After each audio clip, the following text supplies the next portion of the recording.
చెప్పాలి నేను నా ఎక్స్ప్రెషన్ చెప్పొచ్చా? చెప్పొచ్చు సార్. నాకు స్వతంత్రం ఉందా?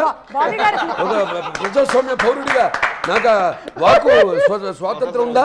సార్ బాబీ గారు అన్నారు, నాన్నగారు అన్ని సినిమాలు అన్నారు. అది చూస్తున్నాం వాకు స్వాతంత్రం ఎలా ఉందో. అవును. ఎలా జర్నలిజం నాకుందా ఇండివిజువల్గా? నా కాకపోతే ఎవడుకుంది పంచాయతీ దేశంలో. ఎవడన్నా తిడతాను, ఎవడన్నా పొగుడుతారు. ఆ ఇష్టం. చెడ్డవాడు పొగుడుతాను, మంచివాడు తిడతా. ఎవడు కాదంటాడు. సో ఇప్పుడు మనం సినిమా ఎవరికి ఇద్దాం సార్ పాయింట్? ఇప్పుడు నాకు రామారావు గారు Seetharama Kalyanam. Ravana showed you where was Ravana because I tell you why. Even today's actors for directors it is encyclopedia that film. He created angles.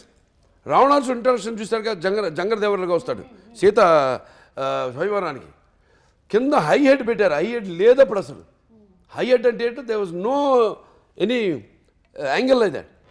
పెట్టి డైరెక్షన్లో స్పెషాలిటీ ఏంటంటే స్పాట్ లైట్ వేసి డ్రెస్ మీద అలా ట్రావెల్ అవుతుంటుంది డ్రెస్సు. అలా ప్యాన్ చేస్తారు పైకి. ఇక్కడ శివలింగం ఉంటుంది. అక్కడికి వచ్చి అక్కడ డిసపేర్ అయిపోతుంది ఆ లైటు. మొత్తం వెలుగుతుంది సెట్ అంతా అని ఆ గెటప్. అంతే. There is no expression.